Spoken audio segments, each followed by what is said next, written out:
نبی پاک فرماندے نے تکبر کرنے والا بندہ ایڈا گندا بندہ ہے، کل قیامت والے دن اللہ پاک دی عدالت دے اندر جائے گا، انہاں دے چہرے تے بندیاں دی طرح ہون گے لیکن جسم انہاں دے چونٹیاں دی طرح ہون گے۔ اللہ پاک جہنم دی بولس نامی وادی دے اندر سٹ چھڑن گے اور نال فرمان گے لوگو اے جو بد نصیب انسان جڑا زمین تے تکبر کردا سی سانو ایڈا گندا لگ گئے اسی جہنم دے اندر انہوں سٹ دیتا ہے۔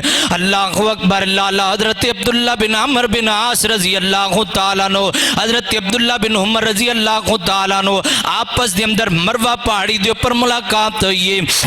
حضرت عبداللہ بن عمر بن عاص رضی اللہ تعالیٰ نو نے حضرت عبداللہ بن عمر نو ایک حدیث سنائیے۔ حضرت عبداللہ بن عمر بن عاص رضی اللہ تعالیٰ نو حدیث سنا کے نکل پہنے واپس چلے گئے نے۔ حضرت عبداللہ بن عمر رضی اللہ تعالیٰ نو اتنا کھڑے ہو کر کے روئی جا رہے نے روئی جا رہے نے روئی جا رہے نے۔ لوگ کہندے نے عبداللہ جی کیوں روندے پئے ہو؟ حضرت عبداللہ فرماندے نے مینوں ایک حدیث سنائیے۔ حضرت عبداللہ بن عمر بن عاص رضی اللہ تعالیٰ نے حدیث سنائیے۔ میں حدیث یاد کر کے روندا پیا واں، میں حدیث یاد کر کے سوچدا پیا واں، روندا پیا واں۔ لوگاں پوچھے عبداللہ جی سانوں بھی سناؤ نا حدیث سناؤ نا۔ حضرت عبداللہ نے اپنے یاراں نوں سنائیے۔ یاراں تو چل دیاں جب میرے تیرے تک پہنچیے میں بھی تینوں حدیث سنانا جانا، شاید کہ مینوں تینوں سمجھ آ جائے، شاید کہ مینوں تینوں اس حدیث تو بعد ساڈی آکڑ ختم ہو جائے۔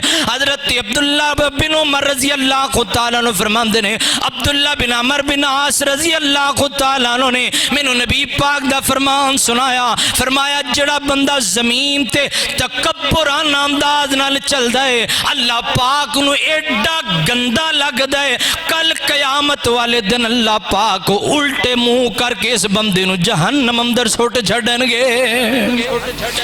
لتاں تاں کر کے سر ٹھاں کر کے رب العالمین متکبر انسانوں اپنی جہنم اندر سٹ چھڈن گے۔ اور جہنم ایڈی خطرناک وادی، فرمایا بول اسلامی وادی ایڈی خطرناک ہے، اس وادی دی آگ اینی خطرناک ہے کہ آگ نو جلا چھڑے گی۔ اللہ وہاں فرمایا دنیا دے اندر ہے سردیاں دا موسم ہے، بندہ آگ چلاندہ ہے، ہیٹر چلاندہ ہے، 1 منٹ 2 منٹ ہیٹر دے سامنے نہیں بہ سکدا۔ تو او جہنم دی وادی بول اسلامی وادی ایڈی خطرناک وادی، فرمایا آگ نو جلا دے گی، ایڈی خطرناک اس جہنم دی وادی دی آگ ہے جس آگ دے اندر متکبر انسان نو سٹ دیتا جائے گا۔ زمین تے آکڑ کے چلدا پیا، زمین تے طرف تکبرانہ انداز نال